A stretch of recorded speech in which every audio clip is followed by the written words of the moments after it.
ഇന്നത്തെ ക്ലാസ്സിൽ ഡിസ്കസ് ചെയ്യാൻ പോകുന്ന ചാപ്റ്റർ ഓർഗാനിക് കെമിസ്ട്രി ആണ്. ഓർഗാനിക് കെമിസ്ട്രിയുടെ ഫസ്റ്റ് ചാപ്റ്റർ ആയിട്ട് വരുന്ന organic chemistry some basic principles and techniques എന്ന +1 കെമിസ്ട്രിയുടെ ചാപ്റ്റർ ആണ് ഇന്നത്തെ വീഡിയോ ക്ലാസ്സിൽ നമ്മൾ ഉൾപ്പെടുത്തുന്നത്. ഓർഗാനിക് കെമിസ്ട്രി മറ്റുള്ള ചാപ്റ്ററിൽ നിന്ന് കുറച്ച് വ്യത്യസ്തമായിട്ടുള്ള ചാപ്റ്റർ ആണ് ഈ ഫസ്റ്റ് ചാപ്റ്റർ ഓർഗാനിക് കെമിസ്ട്രിയുടെ. അതുകൊണ്ട് തന്നെ നമ്മൾ കുറച്ച് ഡെപ്തിൽ പഠിക്കേണ്ടതായിട്ടുണ്ട്. ഓക്കെ, അതുപോലെ തന്നെ മറന്നു പോകാൻ സാധ്യതയുള്ള ടോപ്പിക്സ് ആയതുകൊണ്ടിട്ട് എപ്പോഴും റിവൈസ് ചെയ്ത് പഠിച്ചുകൊണ്ടിരിക്കുക എക്സാം വരെ. നമ്മുടെ 12ാം ക്ലാസ്സിന്റെ ഗൂഗിൾ മീറ്റ് ലൈവ് ക്ലാസ്സുകൾ നമ്മുടെ ക്ലാസ്സിൽ ഇഷ്ടപ്പെടുന്നുണ്ടെങ്കിൽ നിങ്ങൾക്ക് ജോയിൻ ചെയ്യാനുള്ള ഒരു ഓപ്ഷൻ കൂടെ അവൈലബിൾ ആണ്. അങ്ങനെ ഉണ്ടെങ്കിൽ വാട്സാപ്പിൽ നിങ്ങൾ മെസ്സേജ് ഇടുക, ക്ലാസ്സിൽ ജോയിൻ ചെയ്യാൻ താല്പര്യമുണ്ടെന്ന്. നമ്മൾ നമ്മുടെ ക്ലാസ്സുകൾ തുടങ്ങുന്ന സമയത്ത് നിങ്ങളെ ഇൻഫോം ചെയ്യുന്നതായിരിക്കും. +1ന്റെ എക്സാം കഴിയുന്നതിൻ്റെ അന്നായിരിക്കും, അതിൻ്റെ തൊട്ടടുത്ത ദിവസമായിരിക്കും നമ്മൾ ക്ലാസ്സുകൾ തുടങ്ങുന്നത് +2ന്റെ. ഓക്കെ, അപ്പം നമുക്ക് നീറ്റ് ബേസ്ഡ് ആയിട്ടോ JEE ബേസ്ഡ് ആയിട്ടോ ഒക്കെ നിങ്ങളുടെ ഇഷ്ടത്തിനനുസരിച്ച് പഠിക്കാനുള്ള ഒരു പ്ലാറ്റ്ഫോം അവിടെ ക്രിയേറ്റ് ചെയ്യുന്നതാണ്. ഓക്കെ, പിന്നീട് +1ലെ questions, answers, focus area based video class ഒക്കെ നിങ്ങൾക്ക് വേണമെങ്കിൽ നമ്മുടെ ചാനൽ സബ്സ്ക്രൈബ് ചെയ്തിട്ടിരുന്നാൽ മാത്രം മതി. പ്ലേലിസ്റ്റുകൾ വിസിറ്റ് ചെയ്യുക. ഓക്കെ, അപ്പോൾ ഇന്നത്തെ ക്ലാസ് ഇവിടെ അവതരിപ്പിക്കുന്നത് ഞങ്ങളുടെ സ്ഥാപനമായിട്ടുള്ള റൈസ് കൊട്ടാരക്കര ആണ്. ഓക്കെ, അപ്പോൾ നമ്മുടെ ചാനൽ ഒന്നുകൂടി പറയുന്നു, സബ്സ്ക്രൈബ് ചെയ്തിട്ടില്ലെങ്കിൽ സബ്സ്ക്രൈബ് ചെയ്ത് നമുക്ക് മാക്സിമം സപ്പോർട്ട് തരിക. നിങ്ങൾക്ക് വേണ്ടി നല്ല ടോപ്പിക്സും നമ്മുടെ ചാനലിൽ ഈസി ആയിട്ട് മനസ്സിലാകുന്ന രീതിയിൽ അവതരിപ്പിക്കുന്നതാണ്. ഓക്കെ, അപ്പോൾ നമുക്ക് ഓർഗാനിക് കെമിസ്ട്രിയുടെ ഫസ്റ്റ് ചാപ്റ്ററിലെ ഫോക്കസ് ഏരിയ ബേസ്ഡ് ആയിട്ടുള്ള ടോപ്പിക്സ് ഏതൊക്കെയാണെന്ന് നോക്കാം. First topic is nomenclature of organic compounds. Organic കോമ്പൗണ്ട്സിനെ നെയിം ചെയ്യുന്നതിന് വേണ്ടിയിട്ടുള്ള IUPAC നെയിമിംഗ് സിസ്റ്റവും അതിനോടനുബന്ധിച്ചുള്ള കോമൺ നെയിം സിസ്റ്റവുമാണ് നമുക്ക് ഇതിൽ കൂടെ പഠിക്കാൻ വേണ്ടിയിട്ടുള്ളത്. The second topic is isomerism and the third topic is detection of carbon and hydrogen. The fourth topic is detection of other elements test for nitrogen ആണ് നമ്മുടെ ഫോക്കസ് ഏരിയ ബേസ്ഡ് ആയിട്ട് പറയുന്നത്. Then carbon and hydrogen. അപ്പോൾ ഇത്രയും topics ആണ് focus area based ആയിട്ട് organic chemistry some basic principles and techniques എന്ന ചാപ്റ്ററിൽ പഠിക്കാൻ വേണ്ടിയിട്ടുള്ളത്. അപ്പം നമുക്ക് ഇതിലെ ഓരോ ടോപ്പിക്സും ഡിസ്കസ് ചെയ്തു പോകാം. എല്ലാവരും കെയർഫുൾ ആയിട്ട് ശ്രദ്ധിച്ചിരിക്കുക. അതുപോലെ തന്നെ ഒരു പേപ്പർ എടുത്ത് നമ്മൾ നോട്ട് പറഞ്ഞ് എക്സ്പ്ലെയിൻ ചെയ്യുന്നതിനനുസരിച്ച് എഴുതിയെടുത്താൽ നിങ്ങൾ ഒരിക്കലും പിന്നീട് മറന്നു പോകത്തില്ല. ഓക്കെ, ഓർഗാനിക് കെമിസ്ട്രി തുടങ്ങുന്നതിന് മുമ്പ് ഒരാളെ കൂടെ ഞാൻ പരിചയപ്പെടുത്താം. Friedrich Wohler. ഇദ്ദേഹമാണ് ഫാദർ ഓഫ് ഓർഗാനിക് കെമിസ്ട്രി. ഇദ്ദേഹം ഉണ്ടായത് മാത്രമാണ് നിങ്ങൾ ഓർഗാനിക് കെമിസ്ട്രി പഠിക്കാൻ കാരണം. ബിക്കോസ് 1800 കാലഘട്ടത്തിൽ എല്ലാവരും വിശ്വസിച്ചിരുന്നത് ഓർഗാനിക് കോമ്പൗണ്ട്സ് എന്നത് ലിവിങ് ആയിട്ടുള്ള ഓർഗാനിസത്തിൽ മാത്രമേ ഉണ്ടാവത്തുള്ളൂ, അല്ലാതെ നമുക്ക് സെൽഫായിട്ട് പ്രിപ്പയർ ചെയ്യാൻ പറ്റത്തില്ല എന്നായിരുന്നു. അപ്പം ബെർസീലിയസ് കോൺസെപ്റ്റ് എന്ന ആ ഒരു കോൺസെപ്റ്റ് തിരുത്തി എഴുതി 1828 കടന്നു വന്ന ഒരു മഹാനായ വ്യക്തിയാണ് ഫ്രെഡറിക് വൂളർ. ഇദ്ദേഹം ആദ്യമായിട്ട് ഇനോർഗാനിക് കോമ്പൗണ്ട്സ് വെച്ചിട്ട് ലബോറട്ടറിയിൽ ഓർഗാനിക് കോമ്പൗണ്ട് ആയിട്ടുള്ള കാർബമൈഡ് പ്രിപ്പയർ ചെയ്ത് റെക്കോർഡ് ഇട്ടു. ആ കാർബമൈഡ് എന്നത് അമൈഡ് യൂറിയ എന്ന കോമ്പൗണ്ട് ആണ്. അപ്പൊ അദ്ദേഹം അന്ന് ഇങ്ങനെ പ്രിപ്പയർ ചെയ്തപ്പോൾ മനസ്സിലായി. ഓർഗാനിക് കോമ്പൗണ്ട്സ് അങ്ങനെ പ്രിപ്പയർ ചെയ്യാൻ പറ്റും. അന്ന് മുതലാണ് ഓർഗാനിക് കെമിസ്ട്രി എന്ന് പറഞ്ഞ ബ്രാഞ്ച് കൊണ്ടുവന്നത്. സോ ഫ്രെഡറിക് വൂളറിനെയാണ് ഫാദർ ഓഫ് ഓർഗാനിക് കെമിസ്ട്രി എന്ന് പറയുന്നത്. നമുക്ക് നമ്മുടെ ടോപ്പിക്സ് ഡിസ്കസ് ചെയ്ത് പോകാം.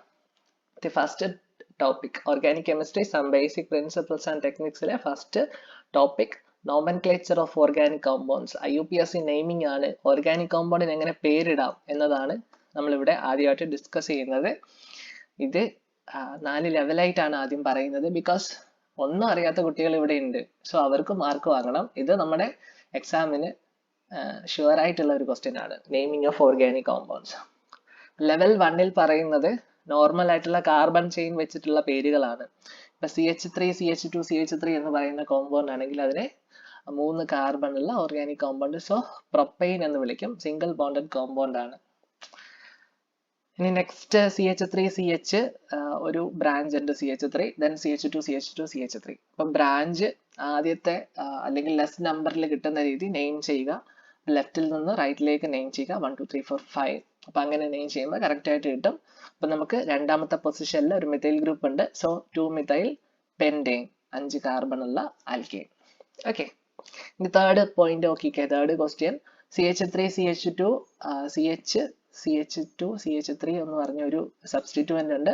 നാലാമത്തെ കാർബൺ ഇവിടെ ഒരു CH3 എന്ന് പറഞ്ഞ സബ്സ്റ്റിറ്റ്യൂവന്റ് ഉണ്ട്. അപ്പം ലെസ് നമ്പർ വരുന്ന രീതി വലിയ സബ്സ്റ്റിറ്റ്യൂവൻസ് കിട്ടുന്ന രീതിയിൽ അങ്ങനെ ആണ് കാർബണിന് നെയിം ഇടേണ്ടത്. അപ്പോൾ 1 2 3 4 5 6 ലെഫ്റ്റിൽ നിന്ന് റൈറ്റിലോട്ടുള്ള നെയിമിംഗ് സിസ്റ്റം പോലെ അത് പോവും. അപ്പോൾ നമുക്ക് മൂന്നാമത്തെ പൊസിഷനിൽ ഈഥൈൽ ഗ്രൂപ്പ്, ഫോർത്ത് പൊസിഷനിൽ മിഥൈൽ ഗ്രൂപ്പ്. അപ്പോൾ 3 ഈഥൈൽ 4 മിഥൈൽ ഹെക്സൈൻ, പിന്നെ പേരന്റ് ചെയിൻ, അങ്ങനെ നമുക്ക് കിട്ടും. ഓക്കെ, നമുക്ക് fourth example CH3 CH2 CH2 CH3 ആണ്. CHന്റെ അവിടെ 2 മിഥൈൽ ഗ്രൂപ്പ്സ് അറ്റാച്ച് ചെയ്തിട്ടുണ്ട്. നമുക്ക് ലെഫ്റ്റിൽ നിന്ന് റൈറ്റിലോട്ട് നമ്പർ ഇട്ടാലും കാർബണിന്, അതുപോലെ റൈറ്റിൽ നിന്ന് ലെഫ്റ്റിലേക്ക് നമ്പർ ഇട്ടാലും സെയിം എഫക്റ്റ് ആണുള്ളത്. സോ 3 4 പൊസിഷനിൽ 2 methyl group, the name is 3 4 dimethyl hexyne. Okay, ഇനി അടുത്ത ബോണ്ട് ലൈൻ സ്ട്രക്ചേഴ്സ് ആണ് നിങ്ങൾക്ക് തരുന്നതെങ്കിൽ NCERT നമ്മുടെ ബോർഡ് എക്സാമിന് ബോണ്ട് ലൈൻ സ്ട്രക്ചേഴ്സും തരാറുണ്ട്. അപ്പോൾ ബോണ്ട് ലൈൻ സ്ട്രക്ചേഴ്സ് ആണ് നിങ്ങളുടെ ക്വസ്റ്റ്യനിൽ കടന്നു വരുന്നതെങ്കിൽ എങ്ങനെ നെയിം ചെയ്യാം. ഇത് ഇവിടെ ഒരു വര വരച്ചിട്ടുണ്ട്. ഓരോ പോയിന്റ് ഡിനോട്ട് ചെയ്യുന്നത് അവിടെ കാർബൺ ഉണ്ട് എന്നാണ്. മീൻസ് ഇതിനെ നമുക്ക് നോർമൽ കേസിൽ പറയുകയാണെങ്കിൽ CH3, 1 സെക്കൻഡ്, ഈ point CH3 CH2 CH2 CH3 അതാണ് ശരിക്കും ഈ കോമ്പൗണ്ട് ബ്യൂട്ടൈൻ എന്ന് വിളിക്കും. ഇനി അടുത്ത ബോണ്ട് ലൈൻ സ്ട്രക്ചേഴ്സ് വെച്ചിട്ടുണ്ട്. ഇവിടുത്തെ രണ്ടാമത്തെ കാർബണിൽ നിന്നും അഗൈൻ ഒരു സബ്സ്റ്റിറ്റ്യൂവന്റ് ഉണ്ട്, ഒരു CH3 ഗ്രൂപ്പ് അറ്റാച്ച് ചെയ്തിട്ടുണ്ട്. അപ്പോൾ ഒരു സബ്സ്റ്റിറ്റ്യൂവന്റ് ഉണ്ട്. അപ്പോൾ CH3 ഇവിടെ CH കഴിഞ്ഞിട്ട് ഒരു സബ്സ്റ്റിറ്റ്യൂവന്റ് CH3 കിടപ്പുണ്ട്. ഇവിടെ ഒരു CH2 ഉണ്ട്, ഇവിടെ ഒരു CH3 ഉണ്ട്. അപ്പോൾ 2 മിഥൈൽ ബ്യൂട്ടൈൻ, 4 കാർബൺ ഉള്ള കോമ്പൗണ്ട്. Okay, clear. ഇതാണ് നമ്മുടെ ഓർഗാനിക് കെമിസ്ട്രിയുടെ ബേസിക് ലെവല്. 10th പഠിച്ചിട്ടുള്ള ഏതൊരു കുട്ടിക്കും ഇത് കംപ്ലീറ്റ് അറിയാവുന്നതാണ് അല്ലേ? നമുക്കപ്പോൾ ലെവൽ 2 നോക്കാടോ. ഓക്കെ, ലെവൽ 2 എന്ന് പറയുന്നത് ഇതിൽ നമ്മൾ ഡബിൾ ബോണ്ടഡ് സിസ്റ്റവും ട്രിപ്പിൾ ബോണ്ടഡ് സിസ്റ്റവും കൺസിഡർ ചെയ്തിട്ടുള്ള IUPAC നെയിമിംഗ് ഫോർമാറ്റ് ആണ്. ഇത് ഒരുവിധം കുട്ടികൾക്കൊക്കെ അറിയാവുന്നത് തന്നെയാണ്. ദി ഫസ്റ്റ് എക്സാമ്പിൾ, ഒരു ഡബിൾ ബോണ്ടഡ് സിസ്റ്റം വരുന്ന 3 കാർബൺ കണ്ടെയ്ൻഡ് ആയിട്ടുള്ള ഓർഗാനിക് കോമ്പൗണ്ട് ഹൈഡ്രോ കാർബൺ. അപ്പോൾ CH2 double bond CH, single bond CH3, അങ്ങനെ വരുമ്പോൾ അത് പ്രൊപ്പ് 1 എന്നാണ് വിളിക്കുന്നത്. പ്രൊപ്പ് 1 അല്ലെങ്കിൽ പ്രൊപ്പീൻ, ആൽക്കീനിന്റെ ഡബിൾ ബോണ്ടഡ് സിസ്റ്റത്തിന്റെ നെയിമിംഗ് വെച്ചിട്ടാണ് പറയുന്നത്. ഓക്കെ, അടുത്ത CH triple bond C, single bond CH3. അപ്പൊ അതിനെ എന്ത് വിളിക്കും? ഇതൊരു ട്രിപ്പിൾ ബോണ്ടഡ് സിസ്റ്റം ആണ്, 3 കാർബൺ ഉള്ള. അപ്പൊ പ്രൊപ്പ് 1 YNE ആണ് ട്രിപ്പിൾ ബോണ്ടഡ് സിസ്റ്റത്തിന് വിളിക്കുന്ന പേര്. അടുത്ത തേർഡ് എക്സാമ്പിൾ നോക്കിക്കേ. ഇവിടെ നമ്മൾ എക്സാമ്പിൾ നോക്കുന്ന സമയത്ത് ഇതിന് എങ്ങനെയാണ് കാർബണിന് പേരിടേണ്ടത്? ബിക്കോസ് ഫസ്റ്റ് കാർബണിൽ ഡബിൾ ബോണ്ടഡ് വരുന്നുണ്ട്. ലെഫ്റ്റ് സൈഡിലത്തെ ഫസ്റ്റ് കാർബണിൽ ഡബിൾ ബോണ്ടഡ് വരുന്നുണ്ട്, റൈറ്റ് സൈഡിലെ ഫസ്റ്റ് കാർബണിൽ ട്രിപ്പിൾ ബോണ്ട് വരുന്നുണ്ട്. അപ്പൊ ഡബിൾ ബോണ്ടും ട്രിപ്പിൾ ബോണ്ടും ഈക്വൽ ഇമ്പോർട്ടൻസോട് കൂടി വന്നാൽ ഇതിൽ ആർക്കാണ് ഓർഡർ ഓഫ് പ്രിയോറിറ്റി നമ്പർ ഇടാൻ കൂടുതലുള്ളതെന്ന് ചോദിച്ചാൽ ട്രിപ്പിൾ ബോണ്ടിനെക്കാളും ഡബിൾ ബോണ്ടിനാണ് ഓർഡർ ഓഫ് പ്രിയോറിറ്റി കൂടുതലുള്ളത്. സോ ഡബിൾ ബോണ്ടിന്റെ സെക്ഷനിൽ നിന്നിട്ട് നമ്പർ ഇട്ട് വരാം. ഓക്കെ, അപ്പൊ number 1, number 2, number 3, number 4, number 5 എന്ന് ഇടാം. അപ്പം പേരന്റ് ചെയിൻ 5 കാർബൺ ഉള്ളതാണ്. പെന്റ് 1 പൊസിഷനിൽ ഡബിൾ ബോണ്ട് ഉണ്ട്. പെന്റ് 1 in 4 പൊസിഷനിൽ ട്രിപ്പിൾ ബോണ്ട് ഉണ്ട്, 4 വൈൻ. അപ്പൊ അങ്ങനെ പേര് പോകും. പെന്റ് 1 in 4 വൈൻ പേര് പോകും. ഓക്കെ, ഇനി ബോണ്ട് ലൈൻ സ്ട്രക്ചേഴ്സ് വെച്ചിട്ടുള്ള അനദർ എക്സാമ്പിൾ ഉണ്ട്. അനദർ എക്സാമ്പിൾ ഇതേണ്ടേ, ഇതാണ് കോമ്പൗണ്ട്. അപ്പൊ ഇവിടെ ആദ്യം നമ്മൾ കാർബണിന്റെ നമ്പർ ഇടുകയാണ് ചെയ്യേണ്ടത്. നമ്മൾ ഡബിൾ ബോണ്ടിൽ നിന്ന് സ്റ്റാർട്ട് ചെയ്യുന്ന രീതിയിൽ വലിയ നമ്പർ കിട്ടണം. അപ്പൊ നമുക്ക് ഇവിടെ നിന്ന് നമ്പർ തുടങ്ങാം. 1 2 3 4 5 6 എന്ന് വെച്ച നമ്പർ തുടങ്ങാം. രണ്ടാമത്തെ പൊസിഷനിൽ ഒരു മിഥൈൽ ഗ്രൂപ്പ് എടുപ്പുണ്ട്. മൂന്നാമത്തെ കാർബൺ പൊസിഷനിൽ അനദർ മിഥൈൽ ഗ്രൂപ്പ് എടുപ്പുണ്ട്. നാലാമത്തെ പൊസിഷനിൽ അനദർ മിഥൈൽ ഗ്രൂപ്പ്. ഫിഫ്ത്ത് പൊസിഷനിൽ അനദർ മിഥൈൽ ഗ്രൂപ്പ്. അങ്ങനെ മൊത്തത്തിൽ 4 മിഥൈൽ ഗ്രൂപ്പിന്റെ സബ്സ്റ്റിറ്റ്യൂവൻസ് 2 3 4 5 എന്നിങ്ങനെ കാർബൺ പൊസിഷനിൽ കാണപ്പെടുന്നുണ്ട്. സോ 2 3 4 5 4 മിഥൈൽ ഗ്രൂപ്പ് ഉണ്ട്. So 2 3 4 5 tetra methyl. പിന്നെ പേരന്റ് ചെയിനിൽ 6 കാർബൺ ഉണ്ട്. So HECS 1 3 5 ട്രൈഈൻ. 1 പൊസിഷനിലും 3 പൊസിഷനിലും 5 പൊസിഷനിലും ഡബിൾ ബോണ്ട് ഉണ്ട്. അപ്പം നമുക്ക് നെയിം ഇങ്ങനെ വരും: 2 3 4 5 ടെട്രാമിഥൈൽ ഹെക്സ് 1 3 5 ട്രൈഈൻ എന്ന് വരും. അപ്പം ഇതും ഒരുവിധം പേർക്കൊക്കെ ഐഡിയ ഉണ്ടായിരിക്കും. ബിക്കോസ് ആൽക്കീൻസ്, ആൽക്കൈൻസ് അങ്ങനെ single bonded, double bonded, triple bonded system വരുന്ന കേസിൽ എങ്ങനെയാണ് നെയിം ചെയ്യുന്നത് നമുക്കൊരു ഐഡിയ ഉണ്ടായിരിക്കും. Okay, clear. ഇനി നമ്മൾ അടുത്ത ലെവൽ 3 ക്വസ്റ്റ്യൻസ് ആണ് ഡിസ്കസ് ചെയ്യുന്നത്. എന്തുകൊണ്ടാണ് ഈ ലെവൽ 1, ലെവൽ 2, ലെവൽ 3 എന്ന് പറഞ്ഞതിന് ശേഷം വ്യത്യസ്തമായ എക്സാമ്പിൾ നിങ്ങളുടെ മുമ്പിൽ പറയുന്നതെന്ന് വെച്ചാൽ ഇതുപോലുള്ള ഒരു ക്വസ്റ്റ്യൻ ആയിരിക്കും കിട്ടുന്നത്. അപ്പൊ നമുക്ക് നെയിം കണ്ടുപിടിക്കാൻ അറിയണം, അല്ലെങ്കിൽ കോമ്പൗണ്ട് തന്നാൽ അതിൽ നിന്ന് നെയിം കണ്ടുപിടിക്കാൻ അറിയണം, അതിന് നെയിം തന്നാൽ അതിൽ നിന്ന് കോമ്പൗണ്ട് ക്രിയേറ്റ് ചെയ്യാനും അറിഞ്ഞിരിക്കണം, അത് എഴുതി കൊടുക്കാനും. ലെവൽ 3 നമ്മൾ പ്രധാനമായിട്ട് ഉദ്ദേശിക്കുന്നത് ഫങ്ഷണൽ ഗ്രൂപ്പ്സ് ആണ്. ഇപ്പൊ എക്സാമ്പിൾ, ഒരു കോമ്പൗണ്ടില് COOH എന്ന ഫങ്ഷണൽ ഗ്രൂപ്പ് വന്നാൽ അത് കാർബോക്സിലിക് ആസിഡിന്റെ ഫങ്ഷണൽ ഗ്രൂപ്പ് ആണ്. CH3CH2 COOH എന്ന് പറഞ്ഞാൽ അത് ആസിഡ് ഗ്രൂപ്പ് ആണ്. COOH എന്ന് പറഞ്ഞാൽ C double bond O single bond OH എന്നാണ് അതിലൂടെ മീൻ ചെയ്യുന്നത്. അപ്പൊ ഇങ്ങനെ ഒരു ആസിഡ് വന്നാൽ നമുക്ക് എങ്ങനെ നെയിം ചെയ്യാന്ന് വെച്ചാൽ ആൽക്കനോയിക് ആസിഡ് എന്ന രീതിയിലാണ് ആസിഡിന് പേരിടുന്നത്. ഇവിടെ 3 കാർബൺ ഉള്ള ഒരു ആസിഡ് ആണ്, സോ പ്രൊപ്പയോണിക് ആസിഡ്. അപ്പൊ ആൽക്കനോയിക് ആസിഡ് എന്നുള്ള ജനറൽ IUPAC നെയിം ഉണ്ട്. അപ്പൊ പേരന്റ് ചെയിനിൽ 3 കാർബൺ ഉണ്ടായതുകൊണ്ട് പ്രൊപ്പനോയിക് ആസിഡ് എന്നതിനെ വിളിക്കുന്നു. Okay, clear. ഇനി അടുത്ത രണ്ടാമത്തെ ഒരു കോമ്പൗണ്ട് ആണ് എസ്റ്റർ. എസ്റ്റർ എന്ന് പറയുമ്പോൾ RCOOR- എന്ന ജനറൽ ഫോർമാറ്റ് ഉള്ള ഓർഗാനിക് കോമ്പൗണ്ട്സ് ആണ് എസ്റ്റർ എന്ന് അറിയപ്പെടുന്നത്. നമുക്ക് തന്നിട്ടുള്ള എക്സാമ്പിൾ CH3COOCH3 എന്നാണ്. ഇവിടെ C double bond O single bond OCH3 എന്നാണ് കേട്ടോ. അപ്പം എസ്റ്ററിന് എങ്ങനെ പേരിടാം? എസ്റ്ററിന് എങ്ങനെ പേരിടാം എന്ന് വെച്ചാൽ ആദ്യം നമ്മൾ കണ്ടുപിടിക്കേണ്ടത് ഈ COO എന്ന ഫങ്ഷണൽ ഗ്രൂപ്പിനോട് അറ്റാച്ച് ചെയ്തിട്ടുള്ള ഏറ്റവും ചെറിയ കാർബൺ ഗ്രൂപ്പ് ഐഡന്റിഫൈ ചെയ്യണം. അത് മിഥൈൽ ഗ്രൂപ്പ് ആയതുകൊണ്ടിട്ട് മെഥൈൽ എന്ന് കൊടുക്കും. ഇനി ബാക്കിയുള്ള വലിയ ഗ്രൂപ്പ് ഉണ്ടല്ലോ, COOCH3 എന്നുള്ള ഒരു ഗ്രൂപ്പ് ഉണ്ട്. അപ്പൊ അത് 2 കാർബൺ ഉള്ളതാണ്. സോ മിഥൈൽ എത്തനോയേറ്റ് എന്ന് വിളിക്കും. Okay, clear. എസ്റ്റർ ഒക്കെ റെയർ ആയിട്ട് ചോദിക്കാൻ സാധ്യതയുള്ള ക്വസ്റ്റ്യൻ ആണ്. ഇത്രയും മനസ്സിലാക്കി വെക്കുക. അടുത്ത ഒരു ഫങ്ഷണൽ ഗ്രൂപ്പ് ആണ് ആസിഡ് ക്ലോറൈഡ്, COCl. RCOCl വരുന്ന സമയത്ത് നമുക്ക് ഇവിടെ 3 കാർബൺ ഉള്ള ഒരു ആസിഡ് ക്ലോറൈഡ് ആണ് തന്നിട്ടുള്ളത്. So propanoyl chloride. അപ്പം ആൽക്കനോയിൽ ക്ലോറൈഡ് എന്നാണ് ഇതിന്റെ ജനറൽ ഫോർമാറ്റിൽ നെയിം ചെയ്യുന്നത്. അപ്പൊ ആസിഡ് ക്ലോറൈഡ് എന്നാലും നെയിം ചെയ്യാൻ അറിയണം. ഇനി നമ്മുടെ എക്സാമിൽ തുടർച്ചയായിട്ട് ചോദിച്ചു കണ്ടുവരുന്ന ഫങ്ഷണൽ ഗ്രൂപ്പുകളാണ് ഈ ആൽഡിഹൈഡ്, കീറ്റോൺസ്, ആൽക്കഹോൾസ് എന്നൊക്കെ പറയുന്നത്. ഇവരെയൊക്കെ +2 ഓരോ ചാപ്റ്റർ ആയിട്ട് നമുക്ക് പഠിക്കാൻ വേണ്ടിയിട്ടുള്ളതാണ്. അപ്പൊ നമുക്ക് ആൽഡിഹൈഡിന്റെ പേര് എങ്ങനെയാ? ആൽക്കനാൽ എന്നതാണ് ആൽഡിഹൈഡിന്റെ IUPAC നെയിം ടാഗ്. അപ്പൊ നമുക്കൊരു എക്സാമ്പിൾ നോക്കാം. CH3CH2CHO. ഈ CHO എന്നതിൽ C double bond O single bond H എന്നാണ് കേട്ടോ. അപ്പം ആൽഡിഹൈഡ് 3 കാർബൺ ഉള്ള ആൽഡിഹൈഡിന് നമുക്കറിയാം IUPAC നെയിം ആൽക്കനാൽ എന്നാണ്. ഇനി 3 കാർബൺ ഉള്ള ആൽഡിഹൈഡ് ആയതുകൊണ്ടിട്ട് പ്രൊപ്പനാൽ എന്ന് വിളിക്കാം. Okay, clear. ഇനി അടുത്ത ഒരു കോമ്പൗണ്ട് ആണ് കീറ്റോൺ എന്ന് പറയുന്നത്. കീറ്റോൺ എന്ന് പറയുന്നത് അനദർ ഫങ്ഷണൽ ഗ്രൂപ്പ് ആണ്. RCOR- എന്നാണ് കീറ്റോണിന്റെ ജനറൽ റെപ്രസെന്റേഷൻ ഉള്ളത്. കീറ്റോണിന്റെ നെയിം എങ്ങനെയാ ചെയ്യുന്നതെന്ന് വെച്ചാൽ ഇപ്പൊ ഒരു എക്സാമ്പിൾ എഴുതിയിട്ടുണ്ട്. 5 കാർബൺ ഉള്ള ഒരു കീറ്റോൺ ആണ് തന്നിട്ടുള്ളത്. അതിലെ 3 പൊസിഷനിലാണ് CO ഗ്രൂപ്പ് എക്സിസ്റ്റ് ചെയ്യുന്നത്. അപ്പൊ നമുക്ക് പറയാം മൂന്നാമത്തെ പൊസിഷനിൽ CO ഗ്രൂപ്പ് ഉണ്ട്. അപ്പം പേരന്റ് ചെയിൻ എന്ന് പറയുന്നത് പെന്റ് ആണ്. അപ്പൊ പെന്റ് 3 ഓൺ എന്നാണ് നെയിം വരുന്നത്. അങ്ങനെയാണ് കീറ്റോൺസിന്റെ നെയിം കണ്ടുപിടിക്കുന്നത്. ഇനി അടുത്ത ആൽക്കഹോൾസും ഒക്കെ നിങ്ങൾ 10th നെയിം ചെയ്ത് പഠിച്ചിട്ടുള്ളതാണ്. ആൽക്കഹോൾസിന്റെ ഓർഗാനിക് കെമിസ്ട്രിയുടെ നെയിമിംഗ് എങ്ങനെ ചെയ്യുന്നതെന്ന് വെച്ചാൽ ഒരു എക്സാമ്പിൾ എഴുതിയിട്ടുണ്ട്. CH3CH2OH. അപ്പൊ ഇങ്ങനൊരു നെയിം വന്ന 2 കാർബൺ ഉള്ള ആൽക്കഹോൾ ആണ്. ആൽക്കഹോളിന്റെ IUPAC ജനറൽ നെയിം ഫോർമാറ്റ് എന്ന് പറയുന്നത് ആൽക്കനോൾ എന്നാണ്. അപ്പൊ ആൽക്കഹോളിന്റെ IUPAC നെയിമിങ് ആൽക്കനോൾ എന്നാണ്. അപ്പം 2 കാർബൺ ഉള്ള ആൽക്കഹോൾ ആയതുകൊണ്ടിട്ട് എഥനോൾ എന്ന് വിളിക്കുന്നു. CH3CH2OH. ഓക്കെ, ഇനി ഇയാളെ അറിയാലോ, ഇത് ബെൻസീൻ ആണ്. ബെൻസീന്റെ മുകളിൽ CHO വന്നാൽ എന്ത് വിളിക്കും? ബെൻസാൽഡിഹൈഡ് എന്ന് വിളിക്കും. ബെൻസീന്റെ മുകളിൽ NO2 വന്നാൽ എന്ത് വിളിക്കും? നൈട്രോ ബെൻസീൻ എന്ന് വിളിക്കും. ഓക്കെ, ഇനി ബെൻസീന്റെ മുകളിൽ NH2 വന്നാൽ എന്ത് വിളിക്കും? അമിനോ ബെൻസീൻ എന്ന് വിളിക്കും. അല്ലെങ്കിൽ അതിന്റെ മറ്റൊരു പേരാണ് അനിലിൻ എന്ന് പറയുന്നത്. ഇനി ബെൻസീനിൽ റിംഗ് ഇല്ലാത്ത ബെൻസീൻ ആണെങ്കിലോ സൈക്ലോഹെക്സേൻ എന്ന് വിളിക്കും. 1,3 പൊസിഷനിൽ ബ്രോമിൻ വന്ന ബെൻസീൻ ആണെങ്കിലോ 1,3 ഡൈബ്രോമോ ബെൻസീൻ എന്ന് വിളിക്കും. Okay, clear. അപ്പൊ അങ്ങനെയൊക്കെയുള്ള ബേസിക് കാര്യങ്ങൾ മനസ്സിലാക്കി വെക്കുക. ജസ്റ്റ് ഈ വീഡിയോ കാണുമ്പോൾ തന്നെ നിങ്ങൾക്ക് എല്ലാം മനസ്സിലാവും. ഇനി അടുത്ത ലെവൽ 4 ക്വസ്റ്റ്യൻസ് ആണ്. ലെവൽ 4 ക്വസ്റ്റ്യൻസ് എന്ന് പറയുന്നത് ബെൻസീൻ സബ്സ്റ്റിറ്റ്യൂട്ടഡ് കോമ്പൗണ്ട്സ് ആണ്.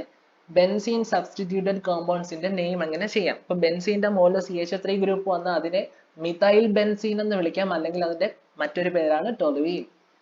ഇനി ബെൻസീന്റെ മുകളിൽ NH2 ഗ്രൂപ്പ് വന്നാൽ അതിനെ അമിനോ ബെൻസീൻ എന്ന് വിളിക്കാം, ഇതാണ് അനിലിൻ. ഇനി ബെൻസീന്റെ മുകളിൽ NO2 ഗ്രൂപ്പ് വന്നാൽ അതിനെ നൈട്രോ ബെൻസീൻ എന്ന് വിളിക്കും. ഓക്കെ, ബെൻസീന്റെ മുകളിൽ ബ്രോമിൻ വന്നാൽ ബ്രോമോ ബെൻസീൻ എന്ന് വിളിക്കും.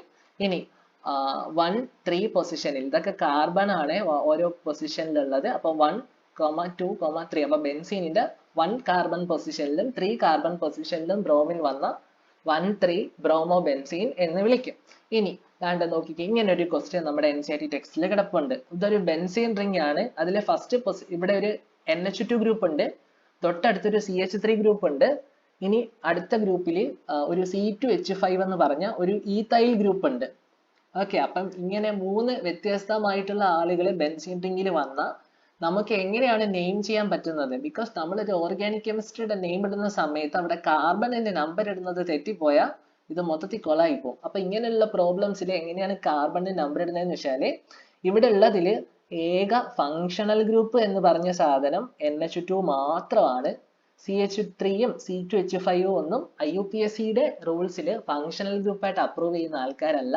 സോ ഫങ്ഷണൽ ഗ്രൂപ്പ് ഒരു കോമ്പൗണ്ടിൽ വന്നത് കൊണ്ടിട്ട് അവിടെ ഫങ്ഷണൽ ഗ്രൂപ്പിന് പ്രിയോറിറ്റി കൊടുക്കണം. അതുകൊണ്ട് NH2ന് പ്രിയോറിറ്റി കൊടുത്തു, നമ്പർ 1. പിന്നെ കൂടുതൽ സബ്സ്റ്റിറ്റ്യൂവൻസ് വരുന്ന രീതി നെയിം ചെയ്യണം. അപ്പൊ 1, 2, 3, 4 ഇങ്ങനെ നെയിം വന്നു. അപ്പൊ അതിന്റെ നെയിം എന്ത് പറയാൻ പറ്റും? 4th പൊസിഷനിൽ ഒരു ഇഥൈൽ ഗ്രൂപ്പ് ഉണ്ട്, 2nd പൊസിഷനിൽ ഒരു മിഥൈൽ ഗ്രൂപ്പ് ഉണ്ട്. ഓക്കെ, അപ്പൊ അതിന്റെ ആൽഫബറ്റിക് ഓർഡർ തന്നെ എഴുതി. പിന്നെ അനിലിൻ എന്ന് ചേർത്തു, അല്ലെങ്കിൽ 4 ഇഥൈൽ 2 മിഥൈൽ അമിനോ ബെൻസീൻ എന്ന് എഴുതിയാലും കറക്റ്റ് ആണ്. ആക്ച്വലി ഇപ്പൊ രണ്ടാമത് പറഞ്ഞ പേരാണ് IUPAC കറക്റ്റ് ആയിട്ടുള്ള പേര്. ഓക്കെ, NCERT അനിലിൻ വെച്ചിട്ടുള്ള പേര് എഴുതിയേക്കുന്നത് 4 ethyl 2 methyl അമിനോ ബെൻസീൻ എന്നതാണ് പ്യുവർ IUPAC നെയിം പ്രകാരമുള്ള നെയിം. NCERT എഴുതിയിരിക്കുന്നത് അനിലിൻ വെച്ചിട്ടുള്ള നെയിമാണ്. ഓക്കെ, അപ്പൊ നോക്കിക്കേ, നമ്മൾ ബേസിക് ആയിട്ട് പഠിച്ച ലെവൽ 1ൽ കൂടി ഉദ്ദേശിക്കുന്നത് പേരന്റ് ചെയിനിനെ ഐഡന്റിഫൈ ചെയ്യാൻ കഴിയണം എന്ന ഒരു ബേസിക് ആയിട്ടുള്ള കാര്യമാണ്.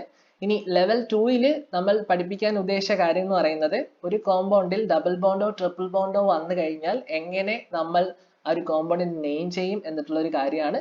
ലെവൽ 3ൽ പറഞ്ഞിട്ടുള്ള ക്വസ്റ്റ്യൻസ് നമുക്ക് ഏറ്റവും എളുപ്പമായിട്ട് മനസ്സിലാക്കി തരുന്ന ഒരു കോൺസെപ്റ്റ് എന്നത്, ഒരു കോമ്പൗണ്ടിൽ ഒരു ഫങ്ഷണൽ ഗ്രൂപ്പ് വന്നാൽ ആ ഫങ്ഷണൽ ഗ്രൂപ്പിനെ വിത്ത് റെസ്പെക്ട് ചെയ്തായിരിക്കും കാർബണിന്റെ നമ്പർ ഇടുന്നത് എന്നൊരു ഐഡിയ ആണ്. പിന്നെ കുറച്ച് എക്സാമ്പിൾസും. ഇനി നെയിം ലെവൽ 4ൽ പഠിച്ചത് ബെൻസീൻ സബ്സ്റ്റിറ്റ്യൂട്ടഡ് കേസുകളാണ്. ഇനി നമുക്ക് അടുത്തതായിട്ട് ഈ ടോപ്പിക്കിൽ പഠിക്കാനുള്ളത് ഏതാ? നോമൻക്ലേച്ചർ കഴിഞ്ഞു, ഇനി അടുത്ത ഐസോമെറിസം ആണ് പഠിക്കാൻ വേണ്ടിയിട്ടുള്ളത്. നമുക്ക് അടുത്ത ഐസോമെറിസം പഠിക്കാം. ഈ ചാപ്റ്ററിലെ ഐസോമെറിസത്തിന്റെ ടോപ്പിക്സ് ആണ് അടുത്തായിട്ട് ഡിസ്കസ് ചെയ്യാൻ പോകുന്നത്. What you mean by the term isomerism? Isomerism എന്ന് വെച്ചാൽ എന്താണ് നമുക്ക് നോക്കാം. The compounds having same molecular formula but different arrangement of atoms is said to be isomers. This phenomenon is called isomerism. എന്ന് വെച്ചാൽ എന്താണോ, രണ്ട് ഐസോമറുകൾ നമ്മൾ നോക്കിയാൽ അവർക്ക് രണ്ടുപേർക്കും സെയിം മോളിക്കുലാർ ഫോർമുല ആയിരിക്കും. The compounds having same molecular formula, പക്ഷേ അവിടെ അറേഞ്ച് ചെയ്തിരിക്കുന്ന ആറ്റംസിന്റെ അറേഞ്ച്മെന്റ്സിന് ഡിഫറൻസ് ഉണ്ടായിരിക്കും പ്ലെയിനിൽ, അല്ലെങ്കിൽ ആ ഒരു 3 dimension സ്പേസിൽ. The compounds having same molecular formula ആണ്, but different arrangement of atoms. ആറ്റംസിന്റെ അറേഞ്ച്മെന്റ് ഡിഫറൻസ് ആയിരിക്കും. ഒന്നുകിൽ അത് ഡിഫറെന്റ് പ്ലെയിനിലായിരിക്കും, ഡിഫറെന്റ് 3 dimensional അറേഞ്ച്മെന്റ് ആയിരിക്കും സാധാരണ ഉണ്ടാവുന്നത്. But different arrangement of atoms is said to be isomers. അപ്പൊ അങ്ങനെയുള്ള ഫിനോമിന, ആ ഒരു ഫിനോമിന് പറയുന്ന പേരാണ് isomerism. The compounds having same molecular formula but different arrangement of atoms is said to be isomers. This phenomenon is called isomerism. ഐസോമെറിസത്തില് structural isomerism എന്ന ടോപ്പിക്കാണ് ഫസ്റ്റ് ചാപ്റ്ററിൽ ഉൾപ്പെടുത്തിയിട്ടുള്ളത്. സ്ട്രക്ചറൽ ഐസോമെറിസം കഴിഞ്ഞതിന് ശേഷം ഇതിന്റെ കണ്ടിന്യൂഷൻ ആയിട്ട് വരുന്ന ജിയോമെട്രിക്കൽ ഐസോമെറിസവും അതുപോലെ സ്റ്റീരിയോ ഐസോമെറിസം എന്ന് പറയുന്നതിന്റെ കണ്ടിന്യൂഷൻ ടോപ്പിക്സ് ഉണ്ട്. നമ്മൾ എൻട്രൻസ് ബേസ്ഡ് ആയിട്ടൊക്കെ പഠിക്കുന്ന ഒരു സ്റ്റുഡന്റ് ഇതെല്ലാം ഒരുമിച്ചാണ് പഠിക്കുന്നത്. പക്ഷേ നമ്മുടെ NCERT ടെക്സ്റ്റിൽ ഇത് രണ്ട് ചാപ്റ്ററിൽ കിടക്കുന്ന കാര്യങ്ങളാണ്. സോ നമ്മൾ ഒന്നാമത്തെ ചാപ്റ്ററിൽ സ്ട്രക്ചറൽ ഐസോമെറിസം എന്ന ടോപ്പിക് ഡിസ്കസ് ചെയ്യുന്നു. ബാക്കി ടോപ്പിക്സ് ഇതിന്റെ കണ്ടിന്യൂഷൻ ആയിട്ട് വരുന്നത് അടുത്ത ചാപ്റ്ററിൽ ഡിസ്കസ് ചെയ്തു തരും. ഓക്കെ, അപ്പൊ നമ്മൾ ഐസോമെറിസം എന്താണെന്ന് പഠിച്ചു. The compounds having same molecular formula but different arrangement of atoms is said to be isomers and this phenomenon is known as is called isomerism. Structural isomerism പ്രധാനമായിട്ടും chain isomerism, position isomerism, functional isomerism, metamerism, ഇങ്ങനെ പ്രധാനപ്പെട്ട 4 ഐസോമെറിസംസ് ആണ് നമുക്ക് പഠിക്കാനുള്ളത്. ഇനിയും ഐസോമെറിസംസ് ഉണ്ട്, ഇനി ഒരുപാട് ഐസോമെറിസംസ് ഉണ്ട്. ഓക്കെ, നമുക്ക് അതൊക്കെ എൻട്രൻസ് എക്സാംസിനൊക്കെ മതി.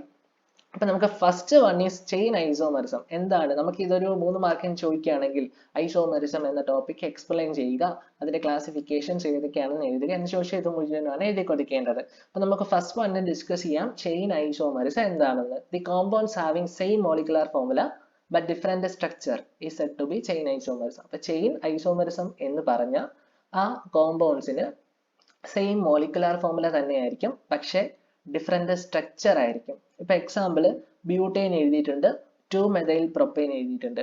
അപ്പം ഇവര് രണ്ടുപേരും ചെയിൻ ഐസോമെറിസത്തിന് എക്സാമ്പിൾ ആണ്. ഇവർക്ക് രണ്ടുപേർക്കും ഡിഫറെന്റ് സ്ട്രക്ചർ അല്ലേ. അപ്പൊ ചെയിൻ ഐസോമെറിസം എന്ന് പറഞ്ഞാൽ എന്താ, ഇപ്പൊ തന്നെ പഠിച്ചല്ലോ, compounds having same molecular formula but different structure said to be chain isomerism. Okay, concept clear ആണല്ലോ. എക്സാമ്പിൾ ബ്യൂട്ടൈനും 2-മെഥൈൽ പ്രൊപ്പൈനും എഴുതി കൊടുത്താൽ മതി. അപ്പൊ ബോണ്ട് ലൈൻ സ്ട്രക്ചർ കൂടി ഒന്ന് മെൻഷൻ ചെയ്താൽ പക്ക പെർഫെക്റ്റ് ആണ്. ഓക്കെ, ഇനി അടുത്ത പൊസിഷൻ ഐസോമെറിസം. പൊസിഷൻ ഐസോമെറിസം എന്ന കോൺസെപ്റ്റ് എന്താണെന്ന് നോക്കാം.